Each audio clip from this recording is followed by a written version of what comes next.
معاكم برنامج أقوال من قلب الارتجال ومثبت الأحوال. واحنا برنامج شعر ولا بيقول كافيه. أنا قلت بقى ابتدي دخلة جديدة، أخش دخلة جديدة على الناس علشان الدخله واسالني. طب خش الدخلة أنت بقى. مساء الفل والجمال والدلال على احلى ناس بتلعب ارتجال. حلوة دي، هي حلوة في الآخر ماشي، بس انت الدخلة الأولانية دي واحد يشرب مساء الفل والكده دخلة واحد. طب تعالى نجربها والله. طب يلا. مساء الفل والجمال والدلال على أحلى ناس بتحب الارتجال. الله. تصدق حلوة والله العظيم، بس عشان أنا قلت النص الأخير ده كان يا عم مش مشكله، سيبهولي ماشي. عشان راجل طيب. يلا نجربها تاني، يلا نتست الدخلة تاني. مساء الفل والجمال والدلال على احلى ناس بتحب الارتجال. الله قسم حاجه. خلينا خلاص احنا هنعيد تاني والله دي حلوه، خلينا نخش بقى في البتاع. هنقعد ساعه. معلش بس اني براحتي معلش. طيب يا جماعه البرنامج ده لو انتم منتظرين منه اي هدف فاحنا مش جايين ندي اي اهداف. احنا مش كريستيانو رونالدو وميسي. اهداف ايه اللي منتظر؟ قول يا صاحبي، قول يا صاحبي، وانا موافقك جدا. احنا جايين نجري بشكل مفيد بالظبط، ونعالج بشكل مضر، وندرس بشكل عشوائي بالظبط. وبما ان احنا عشوائيين فاحنا مش عارفين ايه الموضوع اللي هنتكلم فيه، الكاميرا مان هو اللي هقترح علينا هنتكلم فيه. هنتكلم عن الكبده. ماشي حلو. شوية قول لي لما الكبده، أو ممكن اقول لك 10 فوائد للكبده على فكره. 10 فوائد للكبده وانا هقول لك 10 اضرار للكبده. ماشي. الكبده بتشبع. الكبده او اي حاجه بتبقى تمام. اتفضل، انا مش هعملها دي. لا طعمها حلو. حلو. رخيصه شويه الى حد ما، مش زي الكباب والكفته. الكبده ممكن تعزم، لو انت مرتبط ممكن تاكلوا كبده يبقى اكله روشه. صح اللي انت يلا نجرب حاجه اكله بتاعت ايش، حاجه فانكي بتاعت ايش بليفر بالظبط. ناكل رده يعني ايه بالانجليزي؟ ايه رده؟ انصر لا الرده دي اروح اقول لها تاكلي ليفر بالانصر. لا الرده بتاعت الرده دي اسمها فيجيتار. باش واضح انت ما بتعديش على المطبخ. ديش رف. طب يعني ايه يعني رده بالانجليزي. وانا مالي، انا انت بتقول فوائد انا هقول اضرار. ماشي. اقتنعت. خلاص احنا كده قلنا 4. فاضل 6. ماشي. ممكن تفتح مشروع كبده هيفيدك. هايل. ممكن تعملها سندوتشات. حلو. ممكن تعملها كبده وصدقتها ممكن تقلش عليها. يا سلام. مع اصحابك فدي هتبقى مفيده. ممكن تعيش في حاجه اسمها كوكب الكبده. ده كوكب جديد ابتديت اقري. ممكن تلحق. ممكن 8 فوائد. انا جبت 8 فوائد. جبت 8 حلوين كده. 8 من 10 ده انا راضي كده. ماشي. لا بقى يا باشا، عد بقى يا باشا، شوف كميه الاضرار اللي بتجيلك من الكبده. ماشي. اول حاجه ممكن تجيب لك تسمم. ماشي. حصلت معايا. تاني حاجه بتفلسك لانك تصرف فلوس جامد عليها. مش جوعان قوي انا عليك. معلش افرض واحد مش قدها مش مقتدر. ماشي تمام. تالت حاجه لو عزمت واحده كبده بالقلب وانت عشان جيسي فركش انا بقول لك بقى معلش. ماشي لو جبت كبده بالعنصر. كبده بالقلب هتفركش. ماشي صح. رابع حاجه يا باشا الكبده. ايوه اللي انت صدقتها دي. ايوه ممكن تعيش فيها كتير. ايوه وتتجنن. مين مش مجنون؟ مين مش مجنون في لا معلش ما تخشش في الاضرار بتاعت الكبده. على فكره بقى في ضرر كبير قوي في الكبده ما حدش بياخد باله منه. اسمه ايه ده اللي بيجي ده؟ اسمه ايه المرض اللي هو بيجي في الكبد ده؟ الفيروس سي. ده بسبب الكبده. البي بسبب الكبده. السي مش عارف. السي هو جبنا بسبب الدم. انا عارف ان السي بسبب البلهارسيا، وان السي بسبب البلهارسيا. ايه ايوه السي ما دخلش امراض في بعض. الفيروس سي بسبب البلهارسيا لان ده اصلا جت منها اساسا كلاس اي وكلاس بي وكلاس سي. لا كلاس سي، قلنا ان كلاس سي ده اقل حاجه. ليه؟ طب هو تصدق ليه؟ علشان خاطر بيجي لهم فيروس سي. عشان الناس الوحيده اللي بتنزل اصعب مرض وبتاع. الفيروس سي ليه بقى؟ ده اللي هو ايه؟ ده اللي معاه فلوس يجيب معاه ده روح عيال ده له فيروس. طب فيروس ايه بقى؟ ايه مش بيجي منين؟ يعني بيجي مثلا من الفيروس ده كانوا محتارين فيه، ففضل الدكتور يقول ده فيروس ايه، الدكتور بيرد ايه، ففضل يقولوا فيروس ايه فسموه فيروس ايه بالظبط. هو تقريبا مفيش فيروس اسمه فيروس ايه. بجد؟ علميا ده بجد. لا في فيروس بي وفيروس سي. فيروس سي ده انا ما شفتوش ما الحمد لله. الحمد لله. لا مش بجيبش يعني انا جاي بي وسي. لا انا ما جاليش، انا قصدي ما عاصرتش حد عنده فيروس سي. ايوه بس ده في الصراحه عمالين نتكلم في الفيروسات ولا كاننا دكاتره. احنا قلنا مش هتاخدوا حاجه مفيده، بالظبط. احنا قلنا احنا هنتكلم مع بعض شويه. فاحنا كنا حابين ان الكم ده. هقول لك على حاجه بجد. طب انا هقول لك على حاجه، يعني تخيل نفسك انت مثلا كنت كبده. لو انا كبده، لو انت كبده لا لا لا الموضوع ده تحب نفسك تبقى كبده عصافيري، بعنصر وعصافيري، لان انا بنقل الكلام. اه انا راجل بنقل الكلام. فانا كنت هبقى كبده عصافيري، بس تبقى في سندوتش فينو. هبقى فينو. ده دلع، حوار بس ده دلع وده بجد. ولما قالوا الفيلم الحامي ده ينزل عليك يشعوطك. ما هي دي الدنيا. لو طب اقول لك على حاجه، انت في فعلا فلسفه فتحتها في دماغي. ايه؟ فعلا البني ادمين عاملين زي الكبده، بيتقطعوا في الحياه قول. وبينزلوا الشغل بيفتكروا ان الدنيا دلع زي الفينو، بس ما بتطلعش دلع، بتطلع بلدي، وبيتقطع عليهم الفلفل الحامي. دي الظروف اللي بتشوحهم في الدنيا. انا ظروفي كبده مشويه.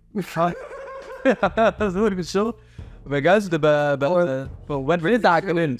بنلسع على الجريل عادي. طلعنا بفلسفه الكبده والله. وانا ولازم بقى يا جماعه كلكم فعلا تمشوا ورا الفلسفه دي. انت مهما كنت كبده تمام بالظبط لازم. طب انت هقول لك على حاجه، انا جاي اسالك. لو انت كبده وبتقدم في شغل، دلوقتي سالك اتش ار اي سؤال من اللي هو انتروديوس يور سيلف. انتروديوسر كان راجل ما حبيتش يعني قبل كده اختلاط محبش. لا يعني هو جايب المحبشه اللي بحب. لا حد قال لي انه محبش. ايوه انت كده عدواني في الشركه بجد. لا انا راجل محبش وقرن فلفل حامي تمام، وانا ينفع اسد مكانك في اي حاجه. طيب شايف نفسك فين كمان 5 سنين؟ في الامعاء. كمان 5 سنين شايف نفسي في الألعاب أو في الكابينيه. شايف نفسي كمان 5 سنين في الكابينيه. كني شايف ولا ايه؟ اشوف نفسي ايه؟ ما ما خلاص انا اتبرعت هنا. والله العظيم راينت اللي انت مش هترد الرد ده. لا يا صاحبي بس لقيتك بتفيق احد الله الابد يا صاحبي. بقى انا دلوقتي 5 سنين يا لاجي يا كابانيه اللي هتقعد فيه 5 سنين. يا كابانيه بجد انا بكلمك بقى، مش هتشد السفون هتبقى هينزل على كده. مش عارف اشد السفون. هو كابانيه شفت نفسك في المجالس ما شفت. لا صدقني انت مش فاهم موضوع الكابانيه ده، لانه ده على الصفراوي. ده واحد كان عارف انت عربيات موقف اسكندريه بتاكل كبده وتمشي على الصحراء على بركه الله. فبطنك تتزنق فتقول يا اسطى معلش نزلني في اي حته، فبتلاقي دايما كابانيه مهجور ريحته وحشه ومحدش بيجيه ومقفول بحديد وبتاع وقفل مصدي. ايوه بتكسر القفل المصدي عشان تخش فاهم، وتفتح وتخش تلاقي الدنيا ضلمه فبتنور بموبايلك. ايوه فاهم. فتروح رازع الكبده اللي انت كلتها في الارض وتمشي. ايوه انا بقى الكبده دي، فما حدش هيجي هنا تاني. خلاص بقى كرهتني في الكبده بجد. انا كرهت الكبده بجد. انت سالتني لا خلاص 60 كده 5 سنين. طب انت لو كبده هتحب الثوم والبصل والليمون؟ هحبهم لان انا ابقى واحد منهم. خبط واحد منهم. طب انت تحب تبقى كبده جاموسه ولا كبده فراخ؟ لا بقى كبده جاموسه. كبده الجاموسه عشان اغلى. كبدة الفراخ برضو هي بقت اغلى برضو، بس اللي هو انا حاسسها ارخص شويه. ايوه وحاسسها بيبقى مع الكبده القناصه، فالقناصه دي برضو ايه هتاخدنا في طبق مش كويس. ايه بقى القناصه؟ لا القناصه بتبقى بتنضف، لازم تنضفها. تبقى مليانه حاجات مش كويسه بتاعت الفراخ. القناصه دي زلموكه. لا الكبده والقناصه دي بتتنضف. تصدق الزلموكه ده حوار رهيب. ايه الزلموكه بجد؟ مش عارف الزلموكه بتاعت؟ عارف الزلموكه بتاعت. انت عارف ما هي بتريليس ايش الحقيقه عند البني ادمين؟ ايه ما تعرفش؟ لا ما بتهزرش. الزلموكه دي المصلحه عند البني ادمين.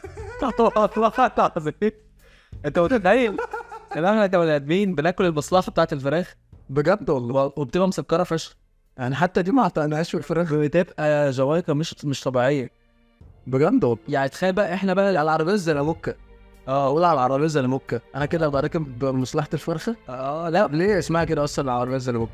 عشان هي زلموكه، ما هي اي زلموكه يعني. انا مدرك ان هي زلموكه حلو، وفاهم هتلاقيهم نفس الشيب بيختلف احجام. يعني زلموكه شبه الزلموكه دي. فاهم، زلموكه عند العربيات زي عند البني ادمين زي عند الفراخ. هو كله واحد. صح. اما اقول لك انت زلموكه انا كده بغلط فيه. لا انت بتص يعني مش ما لهاش غلط، اصل انت ما قلتش انت زلموكه معفنه. انت في زلموكه حلوه وفي زلموكه مش حلوه. ده في زلموكات صح. الشارع بس. خلاص انا قلت هنرجع للكبده عشان انت وديتنا للزلموكه. نرجع للكبده. طيب يا نجم، لو انت واجهت صعوبات وانت نازل الطبق اللي انت هتتقطع فيه، ممكن تكلمنا عن صعوبة من الصعوبات اللي واجهتك وانت نازل طبق تتقطع فيه؟ بس اصعب حاجه عن الكبده مننا تمام ان هي تتقطع بسكينه تقلب.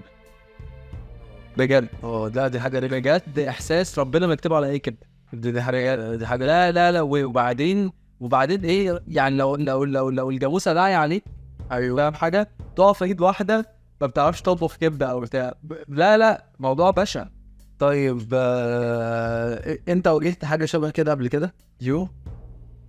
واجهت يا باشا. انا اشتروني مره من الهايبر تمام، وادوا لي العروسه دي ماشي تمام، والعروسه انا بقى سامع بقى كل اللي عمال يدور ما بينها وبين جوزها. وهعمل لك اكله يا حبيبي وبتاع، وانا بقى في تلجي عمال اسيح تمام، مش قادر بقى خلاص بسيح. انا مش بسيح من البدايه، انا بسيح من اللي هم بيعملوه يعني من غوسان جداد بقى وبتاع. على كده غالبا كده العروسه اللي بتسيح من هم بيعملوه. انا بقى اعمل ايه بقى مش احنا خالص، ما اعرفش بقى. انا بقى كنت كبده صغيره مش فاهم حاجه. بحاول بقى فاهم، احاول اوقع نقطه الدم هنا يمكن ياخدوا بالهم فاهم، نقطه مش عارف ايه كذا كذا، وقعت نقطه الدم على رجليها. ماشي يا محنو بقى يا حبيبتي اتعورتي فاهم، ويجي ياخد المنديل ويمسحها وبتاع، وانا اللي سايح في الطبق. طب وبعدين ولا قبلين يا باشا، هي بعد ما خلصوا اللي خلصوه تمام، فراحت ماسكه الكبده تمام ورمتني بعدم الانسانيه على الرخامه. ايوه ما كانتش مش فاهمه كمان، دي لسه عروسه جديد. وماسكه سكينه بلاستيك بجد وزلزلها بقى. هي تعمل كده وانا بجد اتبهدلت جامد يعني. هو دخل بقى، لا انت بتعملي ايه؟ لا يا روحي ما مش دي وبتاع مش عارف ايه، جاب بقى هو سكينه خشب. متخلفين الاثنين تقريبا اول مره في طرفنا. طيب واجهت قبل كده موقف تاني ليه علاقه بحد بياكل الكبده بدمها؟ انا شفت كبده صاحبتي حصل فيها كده في العيد الكبير، قصرت. كان ايه يعني اللي لنا حصل؟ كان جزار بجد. كان موقف يعني من ابشع المواقف اللي شفته على كبده يعني بجد. حتى كان جزار ماسك السكينه، ماسك السكينه بشكل كله همجيه وتوحش، وذبح الخروف، سلخه، وبعد ما سلخه طلع الكبده وقال يعني من باب الدعايه قال لهم عادي كبده جامده ومسكره وعادي ياكلها. يا ساتر يا رب، يا ساتر يا رب. فانا مش قادر انساه. لا يعني يا جماعه بنطلب من الجزارين يعني ياخدوا بالهم من الكبده شويه، لان الموضوع مش هزار، الموضوع بجد مش هزار. فهنقفل بس هنوجه بس رساله منك. انا اسف ده هتبرد عشان هموت والجوع برضه والله، بس هنوجه رساله منك للناس يتعاملوا مع الكبده ازاي. بصوا يا جماعه، الكبده محتاجه هدوء وبساطه. الكبده اصلا ما بتاخدش وقت على النار تمام. الكبده تحب الثوم والكمون والفلفل والكزبره، اديها كزبره على قد ما تقدر الناس. الكبده تحب معاها طحينه بالكمون والثوم. الكبده تحب السبن. شكرا شيف الشربيني، شكرا برنامج الطبخ الجميل. شكرا.